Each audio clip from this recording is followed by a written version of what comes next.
Presento a Javier Veracubas. Él es arquitecto urbanista e investigador egresado de la Facultad de Arquitectura, Urbanismo y Artes de la UNI, con diplomados en Urbanismo Social en la Universidad de EAFIT de Medellín y en Habitabilidad Básica para la Inclusión Social en la FAO UNI. Y hoy nos va a contar un poquito sobre su vasta experiencia en procesos de participación social. Así que bienvenidos a todos y ojalá les sea grato esta charla. Muchas gracias, Javier. Bueno, ¿qué tal? Muchas gracias por la invitación. Eh, bueno, estoy muy contento de participar y de conversar con ustedes. Agradezco sobre todo a María Eugenia Lacarra, que entiendo que es la que ha hecho el contacto y que, bueno, como voy a contar ahora, con ella venimos trabajando en este proyecto que voy a comentar desde hace, creo que, 10 años. Eh, entonces, a ver, voy a poner un ratito mi reloj para medir bien mi tiempo. Un segundo. Ya, a ver, voy a compartir.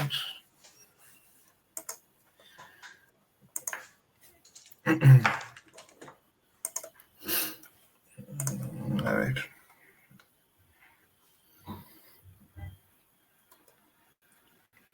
¿Aquí cómo se comparte? En más acciones. La esquina inferior izquierda viene una pantalla y dice Ah, a la compartir izquierda. pantalla. Ujú. Espera. Ah, ok. Ya. Así, ¿no? Sí, vemos muy bien. Bien.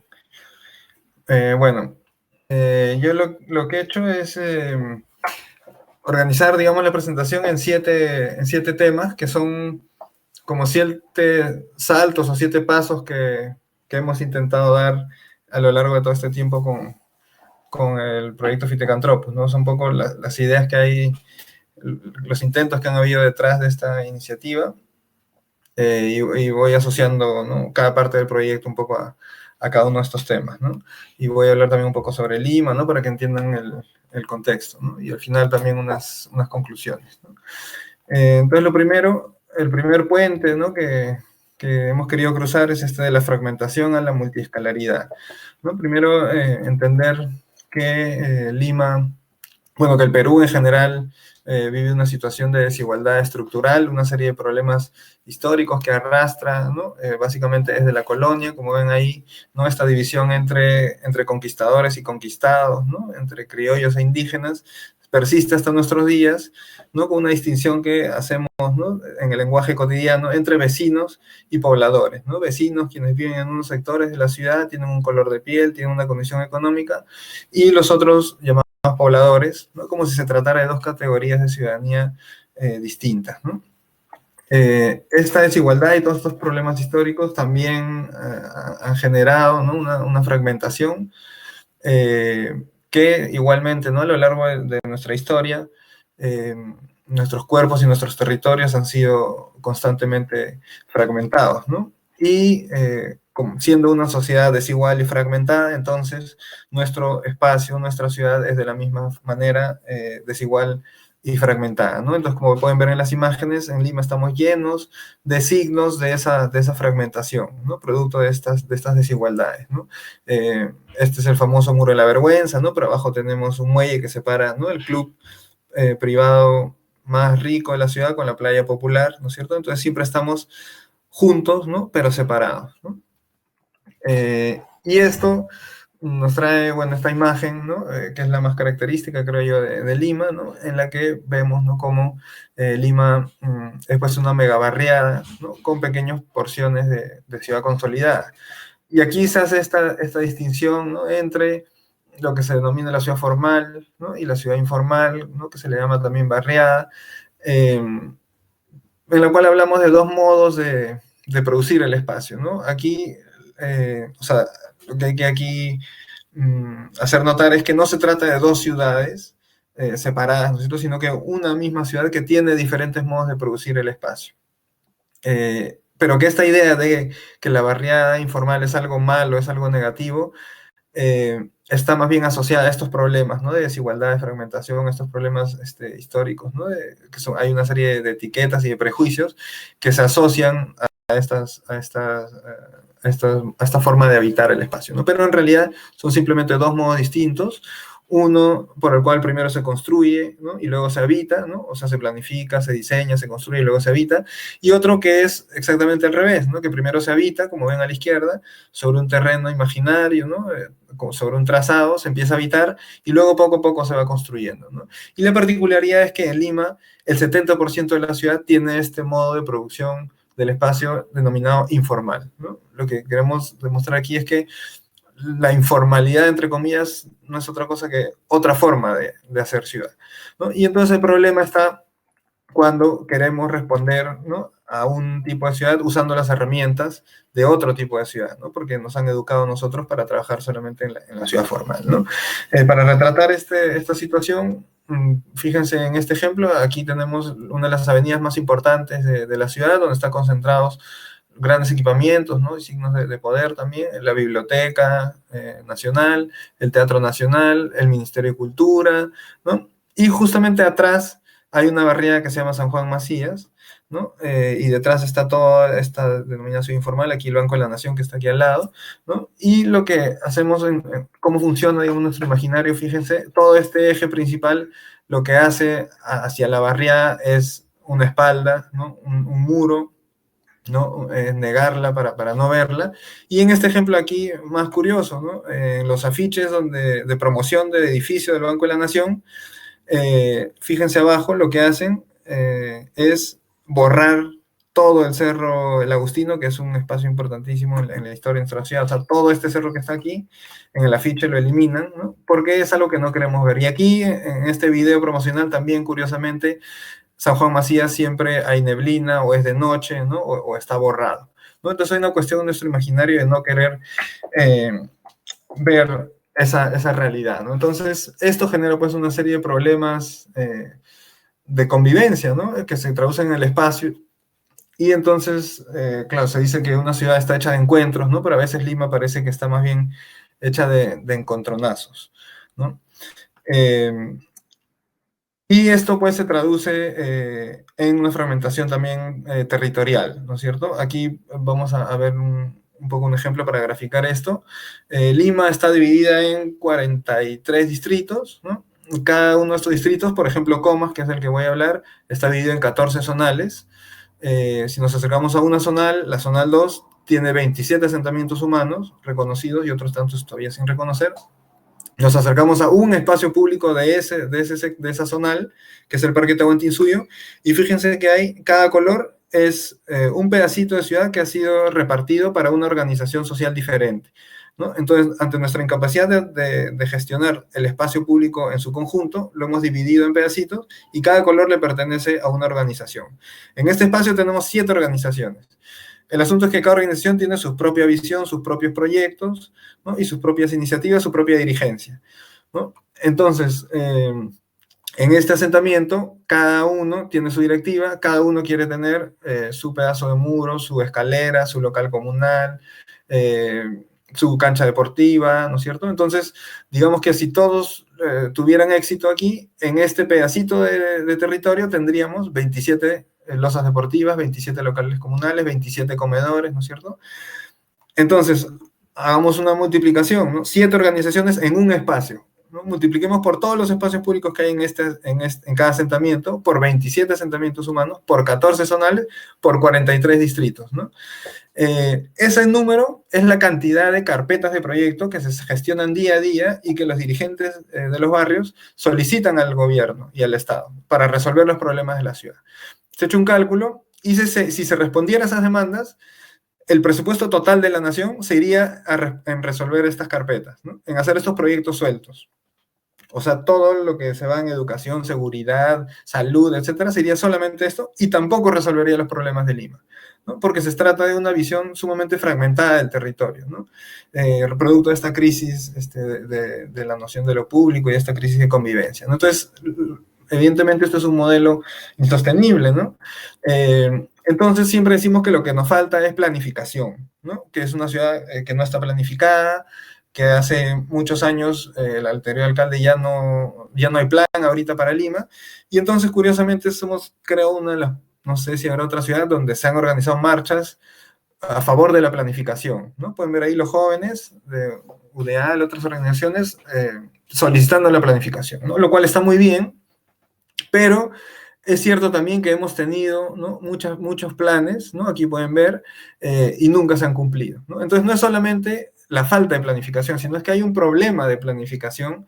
La planificación tiene que ser replanteada y tiene que ser revisada porque, como digo, estamos tratando de planificar una ciudad que se produce de una manera con herramientas de otras ciudades que no son la nuestra, ¿no? Entonces ahí hay un trabajo por hacer, ¿no? Y claro, entonces nos dedicamos a hacer planes, ¿no? Por ejemplo, el caso de una amiga mía, Claudia Mico, que después del terremoto que hubo en Pisco, hicieron un plan hermosísimo, genial, ahí pueden ver todo el desarrollo, y jamás se hizo, ¿no es cierto? Entonces, esto pues acumula una serie de frustraciones, supongo, para los arquitectos, y entonces de pronto aparece esta cosa, ¿no?, del urbanismo táctico que nos empieza a hablar, ¿no?, de la espontaneidad de la transformación, de la ciudadanía, de la escala pequeña, de participación, ¿no?, de aprendizaje, colaboración bajo costo. Parece todo lo que nos hacía falta, ¿no? Sostenibilidad, etcétera, y entonces, ¿no?, el BID y la ONU y todos promueven este tipo de intervenciones en toda Latinoamérica. Eh, y pasa que, claro, acá también empezamos a aplicar estas cosas, ¿no? Y entonces agarramos un pedacito de parque, ¿no es cierto? Una intervención muy rápida, muy económica, ¿no? Aquí fíjense la inauguración genial, maravilloso para la foto. Se queda inaugurado el parque y al poco tiempo nuevamente está abandonado, ¿no es cierto? Y no solamente no se resuelven los problemas, sino que generalmente se generan nuevos problemas, ¿no? Y con los elementos visuales, ¿no es cierto? El mural, los parklets, los colores, ¿no?, los pallets, etcétera, ¿no? Entonces, la idea es que, ¿cuál es el problema, no?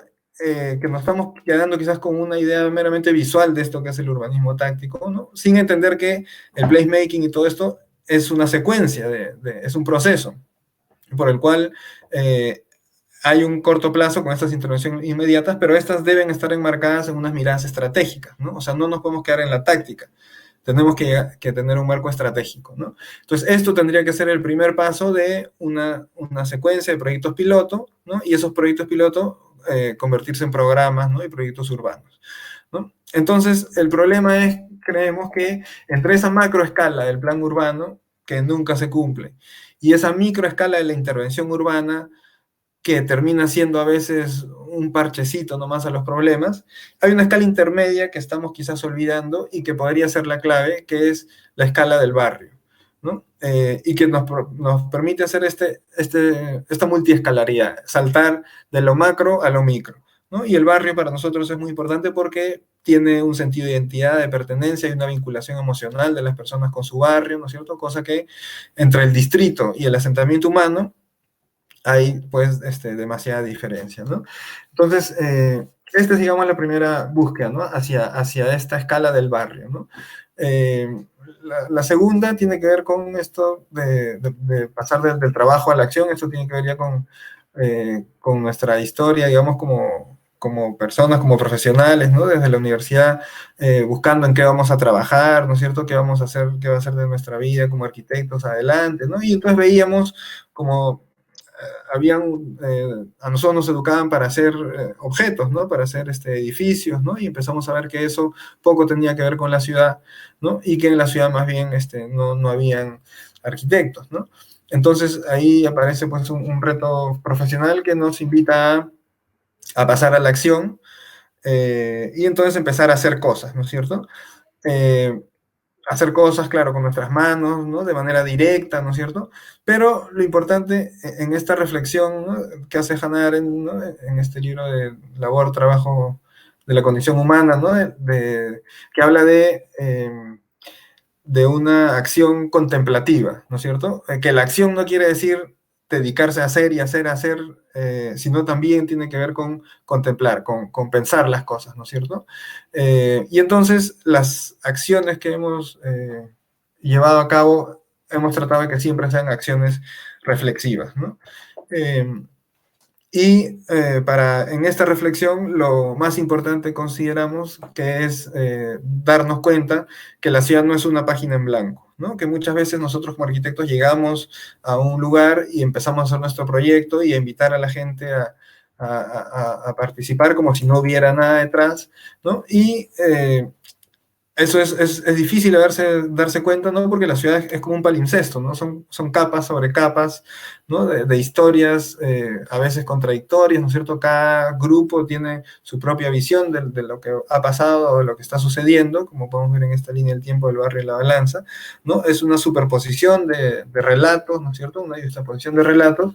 Y aquí tenemos, claro, el relato, ¿no? de los dirigentes que autoconstruyen su barrio, tenemos el relato de los artistas, ¿no? Que ante la falta de infraestructura se apropian creativamente del espacio público, ¿no? Creativa y lúdicamente. Tenemos el relato de las señoras del comedor que empiezan trabajando bueno, independientemente, después se vinculan a Fiteca, ¿no? Y ellas se terminan convirtiendo en gestoras culturales también. Entonces, todos estos relatos están, como digo, yuxtapuestos, cruzados, ¿no es cierto? Y en esa maraña es donde nosotros tendríamos que intervenir, ¿no? Entonces, ahí lo que proponemos es un giro, ¿no? Conceptual, y no hablamos nosotros de proyectos participativos, como se puede hablar, sino preferimos llamarles procesos participantes, ¿no? ¿Esto qué quiere decir? Que no es que nosotros lleguemos a un lugar a hacer participar a las personas de nuestras iniciativas, sino que tratamos de leer o de entender este palimpsesto y involucrarnos en esos procesos que ya existen en la ciudad y nosotros participar de ellos, ¿no? Porque acá hay que preguntarnos quién hace participar a quién, ¿no es cierto? ¿Quién participa de qué cosa? ¿No? Todas estas preguntas, teniendo de fondo estas desigualdades estructurales, no vaya a ser que a veces nosotros por llegar, ¿no? Y tratar de hacer el bien, más bien estemos reforzando esos problemas estructurales, ¿no es cierto? Por una verticalidad, por un paternalismo, qué sé yo, ¿no? Entonces, se trata de entender que somos nosotros los arquitectos los que no hemos participado del proceso de nuestras ciudades y nosotros empezar a involucrarnos en esos procesos, ¿no? Como pueden ver en estas imágenes de cosas que iban sucediendo ya en el barrio y que nosotros a las que nos hemos ido sumando, ¿no? Entonces, lo bonito de esta lógica de palimpsesto, ¿no? De estos relatos que se van superponiendo, es que sobre lo que nosotros trabajamos sobre algo preexistente, y sobre lo que nosotros hacemos vienen otras capas, ¿no? Que se van sumando, como es el caso del programa, por ejemplo, Urban 95, que lo hemos llevado a la Municipalidad de Lima, que ha usado como piloto el proyecto Fitecantropus, ¿no? Entendiéndolo, respetándolo, tal como nosotros hicimos con el proyecto de Fiteca, que es este proyecto cultural, para, digamos, de alguna manera montarnos, ¿no? Como una capa más sobre ellos, ¿no? Entonces pueden verlo hasta en los nombres de los proyectos, ¿no? El proyecto Fitecantropus se llama así en honor a Fiteca, ¿no? Y la biblioteca que ha venido después, que ahora es un proyecto que funciona independientemente, también adopta el nombre de nuestro proyecto, ¿no es cierto? Entonces, hay una cuestión ahí interesante, ¿no? De memoria y de una especie de homenaje a las preexistencias, ¿no? Y estas capas de memoria, por ejemplo, la hemos tratado de retratar, ¿no? Con esta plaquita sobre el proyecto que hemos hecho, ¿no? En el comedor, esta placa preexistente que se mantiene el muro antiguo, ¿no es cierto? Del pueblo lo hizo, que ponía el presidente que lo hizo, y hemos puesto, ¿no? Y lo volvió a hacer, ¿no? Con una capa de vidrio, ¿no es cierto?, que deja ver lo que hay detrás, ¿no? Como una casi expresión literal de esta idea que estoy diciendo de juxtaposición, ¿no? Lo tercero es pasar de esta lógica de mercado, ¿no? a la fiesta, a lo lúdico. En este proceso que hemos tenido en nuestro país en general y en nuestra ciudad, por el cual a fines de los 80 todo lo que había sucedido en Lima, producto de las migraciones, bueno, del centralismo, pero que la migración ya tenía más de 50 años en Lima y se empieza a consolidar después de haber sufrido muchísimo, ¿no? A fines de los 80 está consolidándose, ¿no? Esta especie de ciudadanía crítica emergente, ¿no? Con barrios como Villa El Salvador, iniciativas como Huaycán, personajes como Marilena Moyano, ¿no? Que siendo mujer negra, inmigrante, llega a ser teniente alcaldesa de un distrito, ¿no? Encontrando, digamos, nuestra propia forma de hacer la ciudad, todo este proceso por todos los problemas estructurales que he señalado, se corta y revienta, ¿no? A fines de los 80, con la guerra interna que tuvimos, y a partir de los 90, con el ingreso del modelo neoliberal, esta ciudadanía emergente, ¿no? y crítica y particular se destruye, y lo que tenemos en adelante es una ciudadanía entendida más bien como consumidores, ¿no? Y fíjense en el esquemita acá, esta búsqueda de igualdad, ¿no es cierto?, entre lo que se llama Lima emergente o Lima moderna, donde viven, como decía, los vecinos y los pobladores. La búsqueda de igualdad está regida en tanto que consumo, ¿no? En tanto que todos consumamos igual, en tanto que todos podamos comprarnos un celular, en tanto que todos podamos acceder a crédito, somos iguales, ¿no? Ahí, en eso nomás se reduce la igualdad, ¿no? Entonces, claro, el problema de pasar de ciudadano a consumidor es que no solo eres ya un consumidor, sino eres un producto, ¿no? Y por tanto, eres tratado como tal, ¿no? Bueno, frente a esta situación, iniciativas por todo Lima empiezan a generar una especie de resistencia, ¿no? Entre las cuales está FITECA, que es, como decía, donde parte del proyecto, la Fiesta Internacional de Teatro en Calles Abiertas, que tiene ya 20 años en el barrio, que, como pueden ver, se apropia del espacio público, ¿no? De manera creativa, ¿no es cierto? Y aquí empieza a surgir este imaginario de los barrios culturales, ¿no? Esta idea, dicen los vecinos, que ser un asentamiento humano, como se les llama, lo sienten ellos despectivo y quieren reivindicar estos 20 años, ¿no? de trabajo desde la cultura, ¿no? Que les ha permitido habitar de otra manera, ¿no? Y aparece ese imaginario de los barrios culturales, como pueden ver en los afiches, ¿no? Comas Capital Cultural de Lima Norte, construyendo el barrio cultural, Comas Barrio Cultural, moviendo al barrio, en fin, está ya latiendo, ¿no es cierto? Entonces, en esta idea de palimpsesto es que nosotros, cuando llegamos, sumamos a esta iniciativa de FITECA y nos introducimos en esta lógica del barrio cultural y tratamos de territorializarlo, ¿no es cierto? Entonces, lo que busca el proyecto es este evento que dura una semana, una vez al año, en un espacio público del barrio, que es maravilloso, convertirlo en un proyecto de desarrollo para todo el barrio que pueda durar todo el tiempo, ¿no? Expandirlo, digamos, ¿no?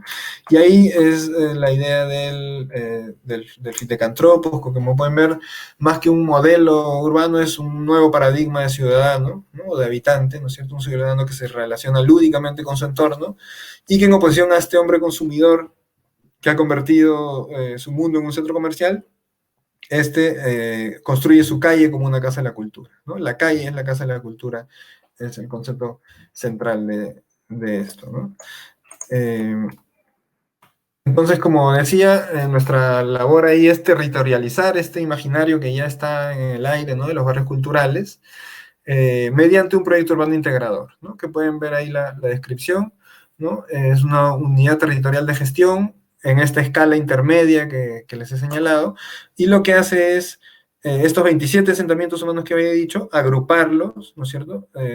Contra esa idea, esa fragmentación, agruparlos, ¿no? Y hay 4 barrios culturales que juntos conforman el barrio de La Balanza, ¿no? Entonces, en vez de tener 27 carpetas de proyectos, tenemos un solo proyecto integral que tiene 4 subunidades, como un organismo, ¿no es cierto?, que tiene 4 piezas, ¿no? Y cada uno luego se desarrolla, como pueden ver aquí a la derecha. Este vendría a ser un barrio cultural, el Mirador, ¿no? Y aquí se han agrupado 7 asentamientos, ¿no? Por una lógica territorial y política, ¿no?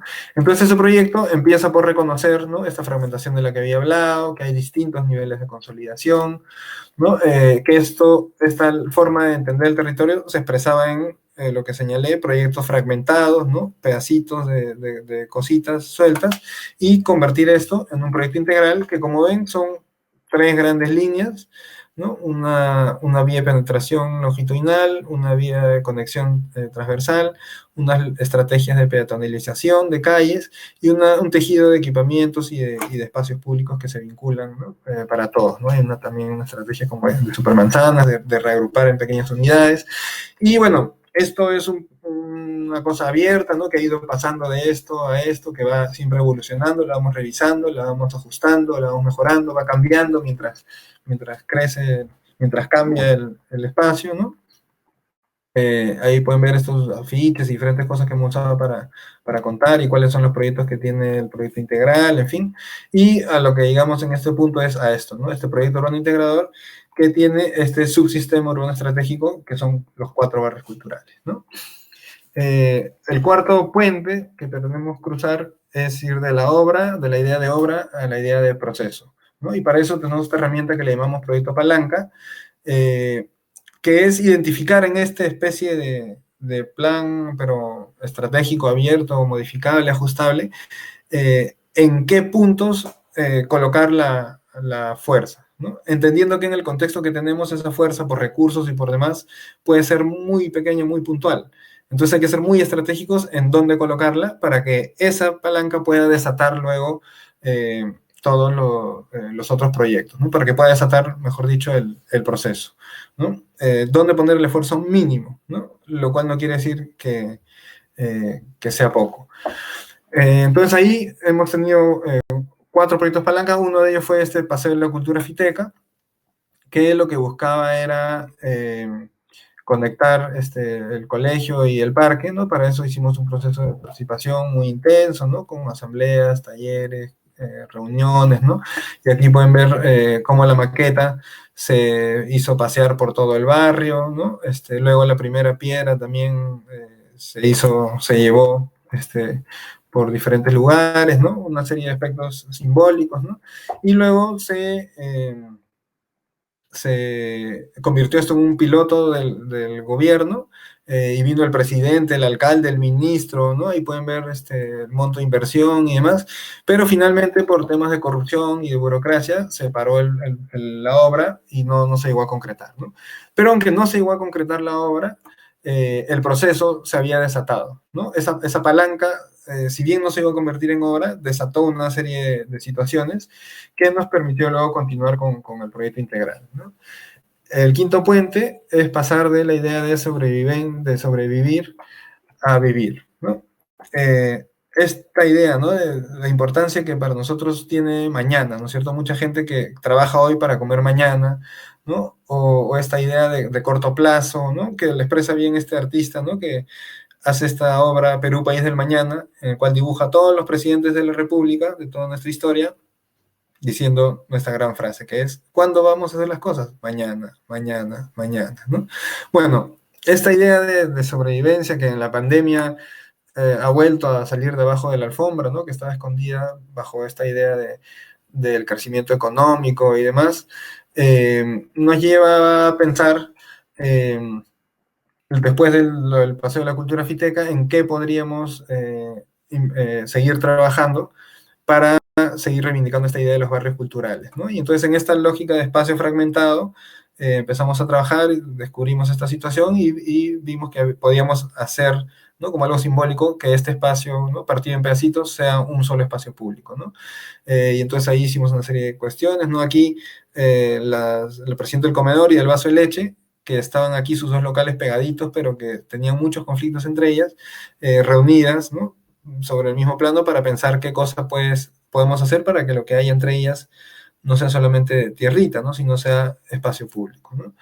Entonces ahí encontramos que el local del comedor estaba subutilizado, pero tenía un potencial, ¿no es cierto? Y siendo este comedor algo que permitía sobrevivir, ¿no es cierto? Dar de comer a los más necesitados, podría convertirse en algo simbólicamente mayor, ¿no? Que era un centro cultural para vivir, ¿no es cierto? Porque no solamente tenga el comedor, sino que tenga una sala de usos múltiples, una biblioteca, un huerto, ¿no? Entonces, en eso se empezó a hacer la transformación.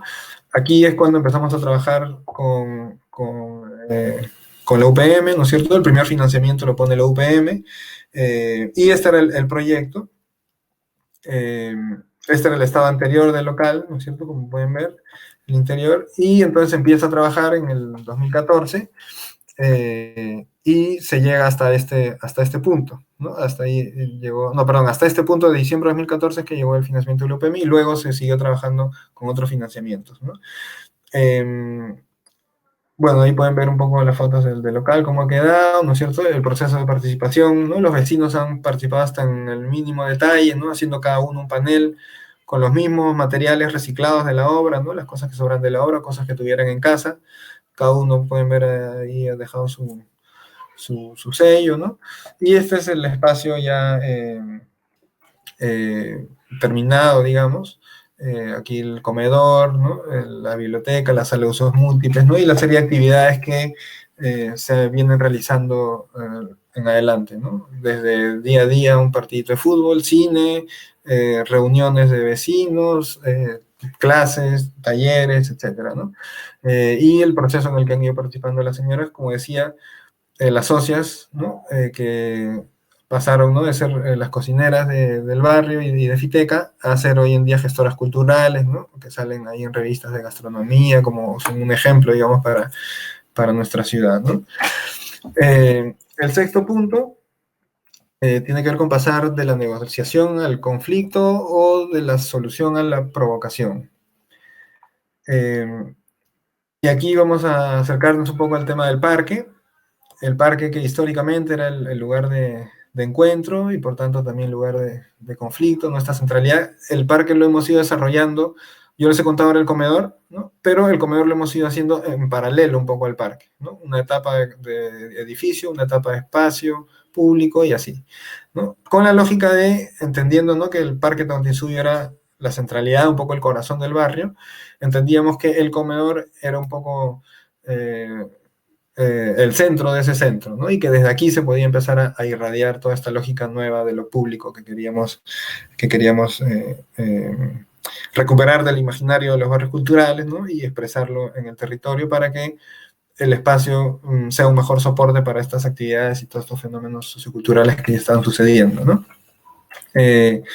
Entonces aquí, bueno, esto es un poco lo que se ha ido construyendo, y como pueden ver en este espacio público, todos conviven. Aquí hay a la vez una sesión abierta de la biblioteca, al aire libre, un niño jugando, un taller de música, un taller de danza, skaters y gente con bicicleta, mamás y padres esperando, ¿no?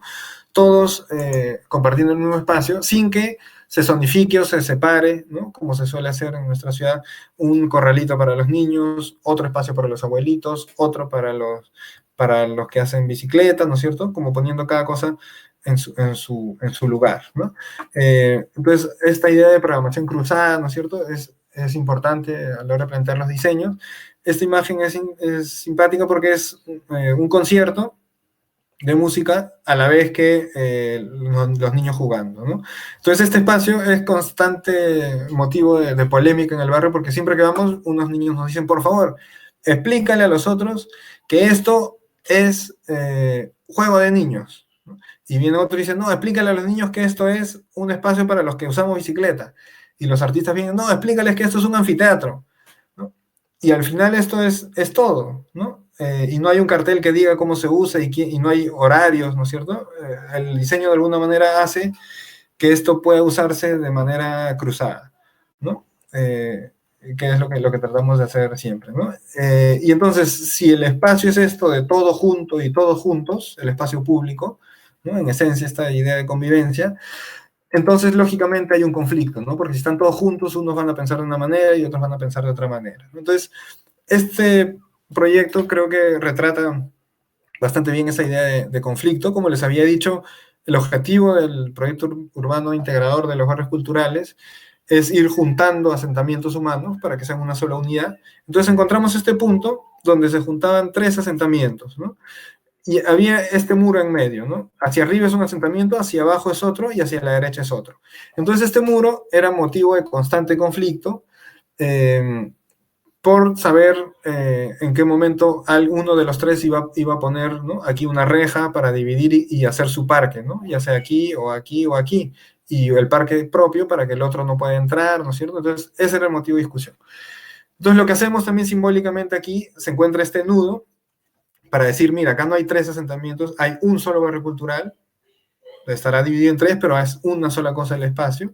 Entonces convertimos ese muro que separaba en una banca que los reúna, ¿no? Entonces para eso se busca ganar algunos metritos en esta especie de placita. Pueden ver aquí, ¿no? El análisis, el estudio de las vías, ¿no? Porque por acá pasa el camión cisterna, el camión de basura, no podemos chocar es el único acceso de vehículos para la zona. Entonces se va negociando, se va generando esta situación y se convierte esto en esta pequeña placita que permite nuevamente este encuentro, ¿no es cierto?, entre diferentes edades, entre diferentes personas, ¿no?, que la gente, que se inventen un poco sus juegos, ¿no?, y se genera un espacio de seguridad, ¿no?, de convivencia, en el cual no hay una sola reja, no hay una cámara de seguridad, no hay un policía, no hay un guachimán, que es lo que normalmente solemos buscar, sino hay niños, hay una señora que vende cuellito broster, ¿no es cierto? Y entre ellos, ojos en la calle, ¿no?, lo que dice Jim Jacobs, se cuidan, ¿no? Y así el espacio es seguro, ¿no es cierto? Entonces, aquí vemos, ¿no?, de lo que era antes una reunión a lo que luego las actividades que se pueden hacer, exposiciones, reuniones y demás, ¿no? Y entonces en esta lógica de proyectos palanca, vemos que esto va avanzando, ¿no? Este es el proyecto que les mostré. Esta escalera se conecta con un eje, ¿no?, que es parte del proyecto integral, ¿no?, porque lo que queremos es conectar hacia allá.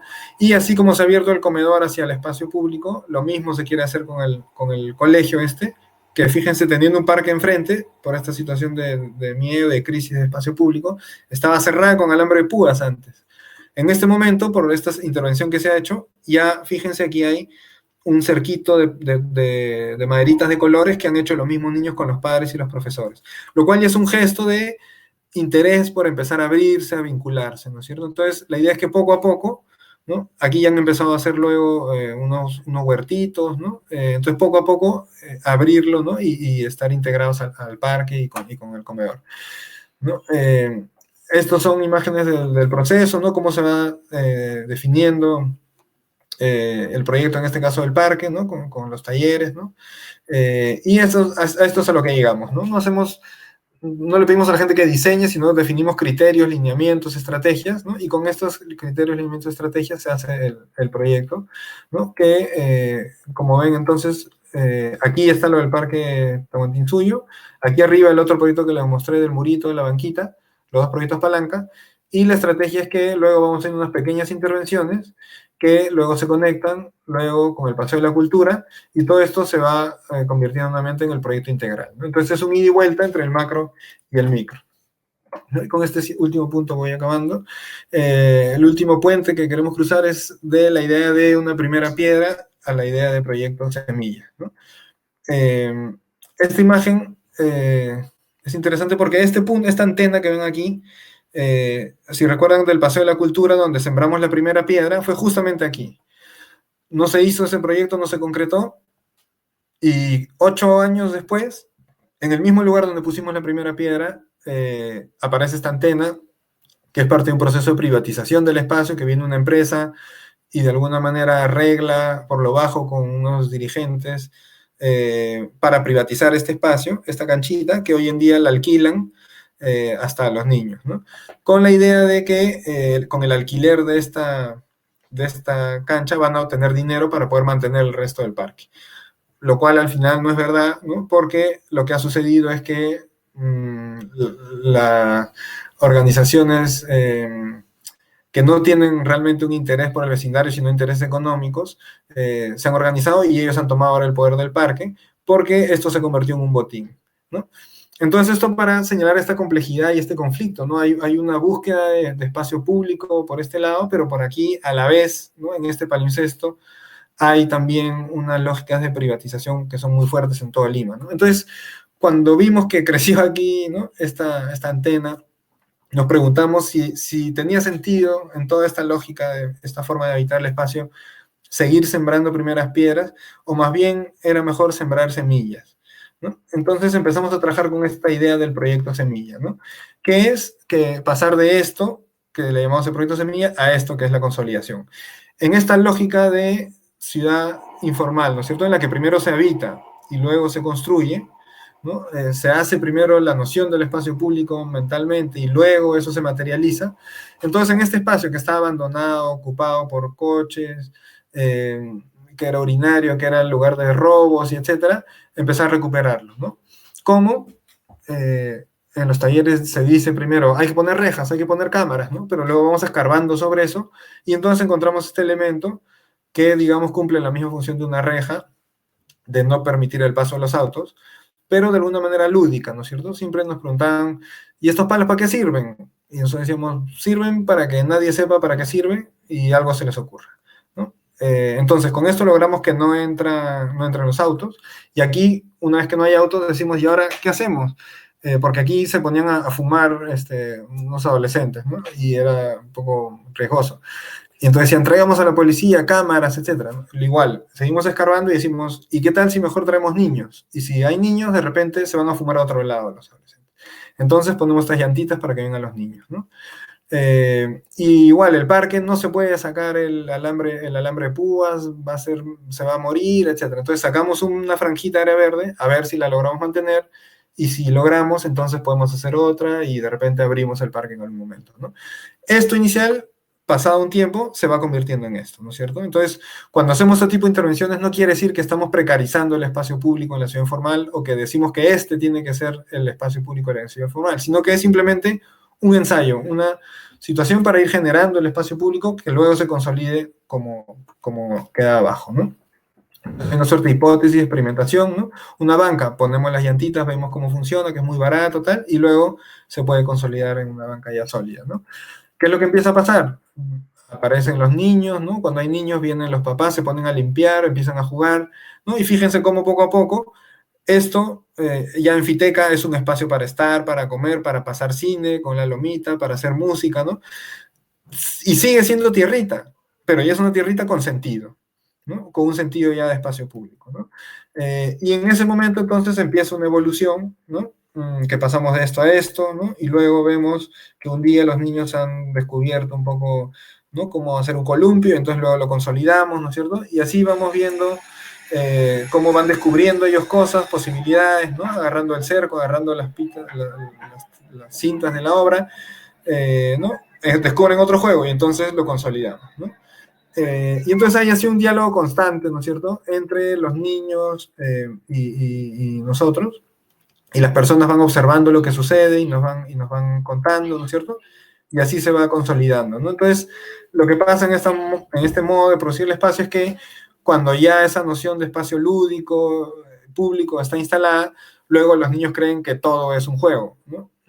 Esto eran las tizas para el cimiento y los niños pensaban que era un avioncito, ¿no? Esto, los huecos para los cimientos, los niños se pusieron a jugar a los arqueólogos, ¿no? A encontrar tumbas y tal, ¿no? Estas maderas, los niños pensaban que eran palancas, naves espaciales, ¿no? O sea, ya se activa una serie de cosas que en ese momento ya nos permiten pasar a la consolidación, ¿no es cierto? Entonces, esta ciudad se construye, ¿no? Primero en la imaginación, ¿no? La apropiación del espacio es previa a su construcción, ¿no? No es que construimos y luego hacemos un proceso para que la gente se lo apropie, sino es antes, ¿no? Como pueden ver en las imágenes, ¿no? Y aquí los niños y niñas son productores de espacio público porque ellos son los primeros que aparecen cuando hacemos una intervención semilla, ¿no? Aparecen los niños, luego más niños, luego vienen los hermanos mayores, los hermanos menores, las mamás, los papás, los abuelitos y finalmente los bebitos, ¿no? Y cuando vemos bebitos en estos espacios ya es que es un espacio seguro, un espacio de confianza, ¿no es cierto? La primera infancia es, digamos, el centro de un ecosistema, ¿no? Del espacio público, que asegura ya su éxito, ¿no? Entonces, así termina un poco el espacio, ¿no? Y cierro con algunas conclusiones que no me voy a detener mucho. Bueno, esto tiene que ver con el derecho a la ciudad entendido, no como el derecho a usar la ciudad, ¿no es cierto? Sino como el derecho a transformarla, ¿no? A producirla en tus propias lógicas y en tu propio sentido, ¿no? En esta idea de la producción del espacio, que nos invita a Lefebvre a entender este triángulo, ¿no? Entre el espacio mental, social y físico, del cual tenemos que tratar de salir los arquitectos del espacio concebido y acercarnos al espacio percibido y al espacio vivido, ¿no? Aquí pueden ver, ¿no? Lo que se ha conseguido con este proceso de producción del espacio, ¿no? Que no es de ocupación, sino de producción conjunta del espacio, lo que se ha logrado en estos 10 años, lo cual nos reafirma, ¿no? en esta cuestión de enfrentar nuestros problemas estructurales, ¿no es cierto? Y nuestro colonialismo todavía en la forma de pensar, de siempre imitar lo que hay afuera, de entender que somos capaces de pensar por nosotros mismos, y que esto tendría que ser reconocido por nosotros mismos, ¿no? Y bueno, ahí introduzco un par de conceptos, ¿no? Del urbanismo generativo y arquitectura potencial, que lo que tienen que ver es con invitarnos como arquitectos a entender la ciudad más bien como un jardín que hay que cuidar, ¿no? Y que no es necesario controlar ni definir exactamente, ¿no? Que tiene que ver con no situarse en la cúspide del proceso para controlarlo, sino en la base para simplemente cuidarlo o acompañarlo, ¿no? Y en el cual no es tan importante el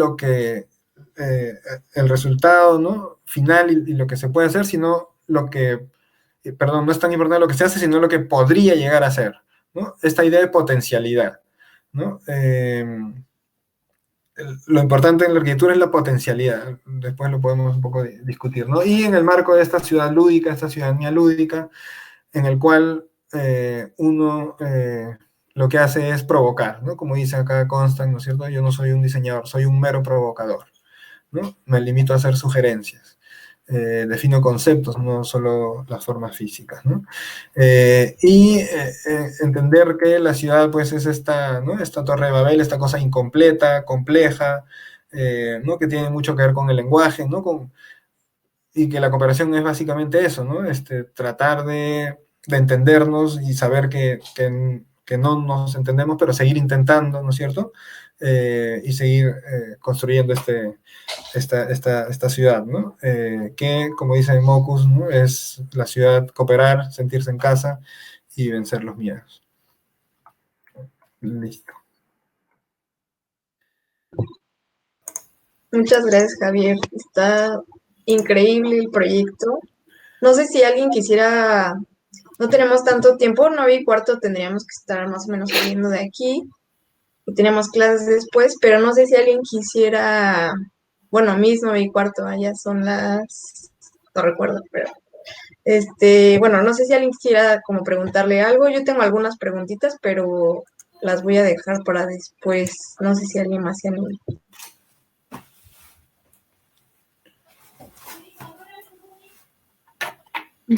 Yo sí tenía una pregunta, pero ¿se me oye? ¿Se me escucha? Sí. La pregunta es igual, me parece como muy interesante, o sea, el poder llegar a un sitio y que estén como ya ocurriendo cosas, que sea como muy sencillo como unirse a esos movimientos que ya la población está llevando a cabo, ¿no? O sea, como ese activismo que se está llevando a cabo ya. Entonces, con mi experiencia en un proyecto local aquí en una ciudad, en Alicante, en España, cuesta mucho como vincularse a movimientos que están surgiendo porque es muy, o sea, no se ve ese activismo como innato en los habitantes. No sé si me estoy explicando. Casi como que cuesta promover ese activismo y cuesta muchísimo y no se logran ciertas cosas. Entonces, no sé si es como algo cultural o algo de la experiencia de cómo se ha vivido en diferentes países. Bueno, esta era como mi curiosidad. Sí. Bueno, yo creo que esa es la gran dificultad de todos los proyectos que tienen el subtítulo de participativos, ¿no? En todo el mundo, ¿no? Aquí mismo, ¿no? Siempre uno llega con toda la buena intención a hacer un proyecto y al final el drama siempre es que, hago mis reuniones y la gente no viene, y cómo hago para que participen, ¿no? Y a veces terminamos queriendo convertirnos un poco más en comunicadores, ¿no? Para hacer, bueno, y esto no crea, o sea, yo te estoy contando acá un proceso de 13 años que tiene sus altibajos, ¿no? Por eso digo que esto es como una torre de Babel, ¿no es cierto? Que a veces uno ya está funcionando súper bien y piensa que ya está y luego no viene nadie, ¿no es cierto? Entonces, es una constante... bueno, ahí lo que decía yo es que es más buscar como una provocación, ¿no? Bueno, lo primero es entender esta idea del palincesto, ¿no? Que siempre están sucediendo cosas en todos lados, ¿no? Y creo que ahí, como arquitectos, nos falta siempre un ojo más preparado, ¿no? Ahora se habla mucho del giro etnográfico de la arquitectura, ¿no? Que tiene que ver mucho con educar ese ojo para entender las cosas que socialmente o antropológicamente están sucediendo. Yo creo que esa es una gran falencia que tenemos en nuestra educación, porque de verdad que la mayoría de proyectos que yo mismo he pasado y que veo que se hace, es no entender las cosas que están pasando y querer hacer algo de cero, ¿no? Así académico, ¿no es cierto? Porque claro, involucrarte en esas capas tiene que ver con cambiar tu lenguaje, cambiar tu forma de entender, ¿no? Desaprender, reaprender, vincularte, pelearte, ¿no?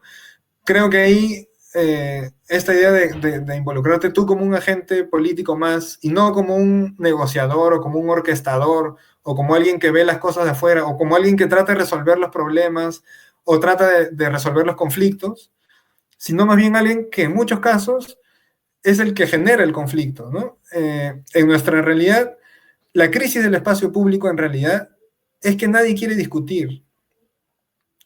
Porque claro, nosotros cuando pensábamos distinto, nos terminamos matando, ¿no? En los 80 hemos tenido 10 años de guerra por no saber llevar un conflicto, ¿no es cierto? Entonces ha habido mucho miedo al conflicto y eso ha llevado a una crisis de espacio público total, ¿no es cierto?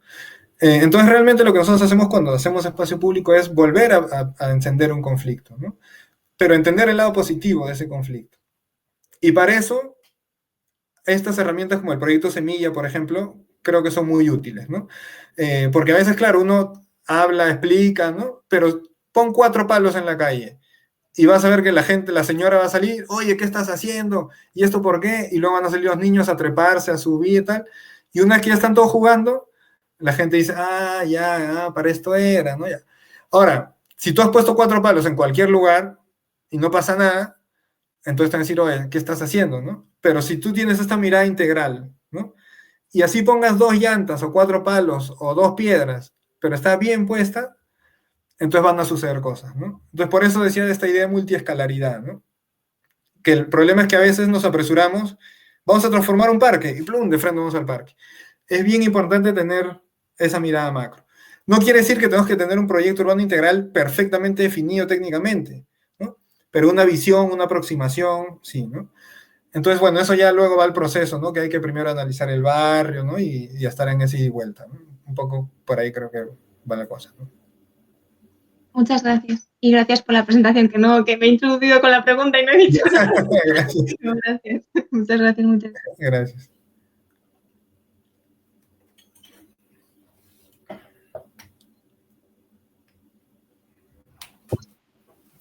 ¿Quién más?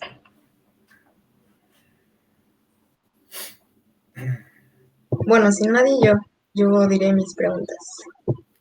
Yo tengo 2 preguntas. La ubicación, por ejemplo, de estos proyectos semilla, ¿son definidas también participativamente o con una participación de los técnicos y las personas? Porque muchas veces siento que en los proyectos participativos pudiéramos escoger una ubicación de acuerdo a lo que las personas dicen, ¿no? Como en este lugar va a funcionar y a lo mejor y no es así, tenemos que tener otra mirada.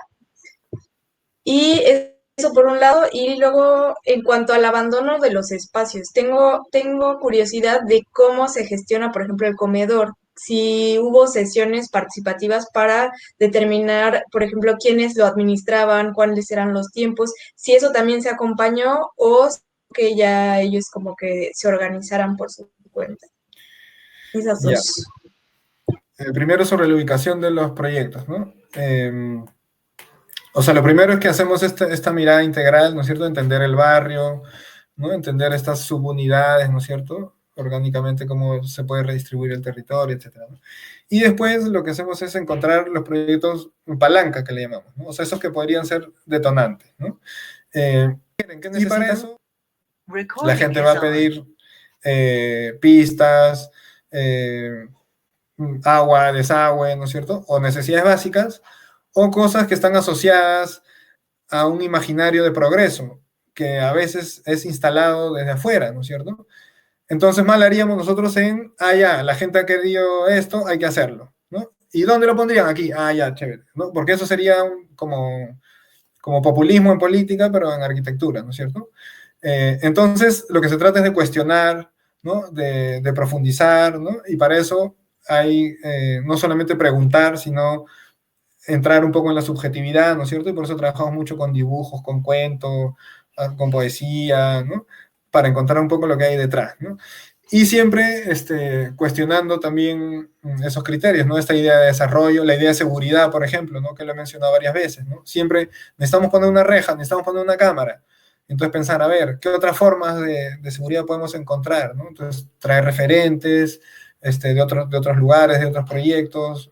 Y el proyecto Semilla, que es un ensayo, ¿no? O sea, tú defines la ubicación de estos proyectos palanca, que siempre tiene estratégicamente, en este caso, ubicado de preferencia donde reúne a varios asentamientos, por esta cosa de fragmentación, ¿no? En un espacio donde finalmente, ¿de quién es esto? Es de todos, ¿no? Entonces por eso no es un lote, ¿no es cierto? Sino que está siempre como abierto, ¿no? Para que no sepan dónde se podría poner una división o una reja, ¿no? Entonces, esa ubicación ya genera un conflicto, ¿no? Que obliga a que se pongan de acuerdo, a que discutan, a que no sé qué. Entonces, es un proceso bien conflictivo a veces, ¿no? Entonces, no es la cooperación así como a veces puede verse, ¿no? Románticamente, y además que a la comunidad todos se quieren, ¿no es cierto? Es una ciudad, ¿no? Como cualquiera, entonces hay conflictos. Entonces, bueno, la cosa es cuando tenemos las palancas, definir cuál, o sea, 4 o 5, ya por cuál empezamos, ¿no? Entonces ahí hay varios criterios, ¿no? Donde hay gente más organizada, gente que está más pilas, donde es más fácil, ¿no? No necesariamente tiene que ser el más grande, el más importante, a veces donde es más fácil. ¿Por qué? Porque queremos que se empiece a ver, ¿no? Y luego, una vez que está el proyecto palanca, eso puede ser una cosa muy grande, ya. La semillita de esto, ¿cuál sería? Igual, ¿no? Un parque, digamos así. Una primera etapa puede ser un pedazo, ¿no? Y es un poco la misma lógica, pero en otra escala, ¿no? Donde empezamos, donde beneficia más, etcétera, etcétera, ¿no? Y se hace la intervención. Y la semilla después se transforma, ¿no? Puede cambiar, puede ser que no funcione, ¿no? Hay que hacer por eso el seguimiento, ¿no? Y luego, ¿cómo se gestiona? En ese proceso, bueno, primero la ubicación tiene que ver con que haya alguien ya que pueda, que se vea que más adelante lo puede gestionar, ¿no? Pero en el proceso también se van activando y se van generando nuevos liderazgos, ¿no? En el caso del comedor, ya estaba la organización del comedor, que es una organización fuerte en el barrio, que tiene muchos años, pero que, como decía, se dedicaba a esta función puntual de dar de comer, ¿no? Y poco a poco en el proceso ha ido convirtiéndose en una cuestión más de gestión cultural, ¿no? Porque ahora tiene la biblioteca, las salas son múltiples, y eso ha requerido un acompañamiento, también capacitaciones. Por ejemplo, las señoras han llevado talleres con chefs, ¿no? De gastronomía, de dieta, de costurería, o sea, y cosas que no organizábamos nosotros, ¿no? Sino en esta idea, ¿no? De provocación, de que el proyecto es visible, venía gente, oye, quiero dar un taller de tejer, de bordar, quiero dar un taller de no sé cuánto, ¿no? Y así se ha ido sumando, y las señoras han ido adquiriendo un poco ese poder un poco en el barrio, ¿no? Pero, claro, hay también un conflicto, porque el local que era de ellas, ahora hay unos espacios que son abiertos al público, ¿no? En teoría, y entonces hubo una vez unos dirigentes que quisieron apoderarse del local, porque vieron que eso podía ser rentable, que podían alquilarlo para hacer actividades, ¿no es cierto? Los mismos que enrejaron esta canchita, ¿no? Para privatizarla, y entonces nos quisieron demandar con abogado y todo. Entonces, bueno, tuvimos que conformar un comité que estuviera conformado por los del FITECA, nosotros mismos, bueno, una serie de asociaciones para proteger, digamos, el espacio, ¿no? Y como una especie de reglamento de uso, ¿no? Que solo se puede usar para cosas no lucrativas, educativas, productivas, etcétera, ¿no? Entonces, bueno, igual es algo que hay que estar cuidando, ¿no? Y luego ahí apareció la organización de la biblioteca, que ahora se ha asociado ya con el comedor, y ellos administran el espacio y la biblioteca casi independientemente, ¿no? Tienen sus propias actividades y demás, ¿no? Y es ciertamente que todavía falta mayor constancia en la administración de la sala de usos múltiples, ¿no? Porque por este temor que hubo, se quedó un poco... o sea, no lo podemos abrir así a lo loco, ¿no? Porque nos vuelve a pasar lo otro. Entonces, eso está todavía como en proceso, digamos, ¿no? Ya, muchas gracias. Ujú. ¿Alguien más tiene alguna pregunta?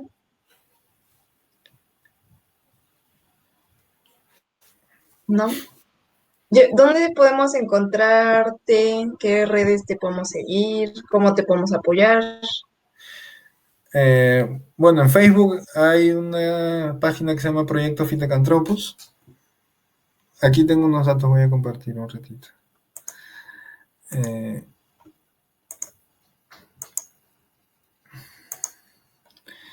Aquí pueden ver mi número, mi correo, y aquí abajo, la página se llama Proyecto Fitecantropus, así con K. Y en YouTube también, si ponen Coordinadora de la Ciudad en Construcción, hay una serie de videos y sobre todo el proceso, ¿no? Que pueden ver ahí los domingos comunitarios, los talleres de construcción, en fin. Y sí, en internet en general, si ponen Proyecto Fitecantropus, sale ahí bastante información, ¿no?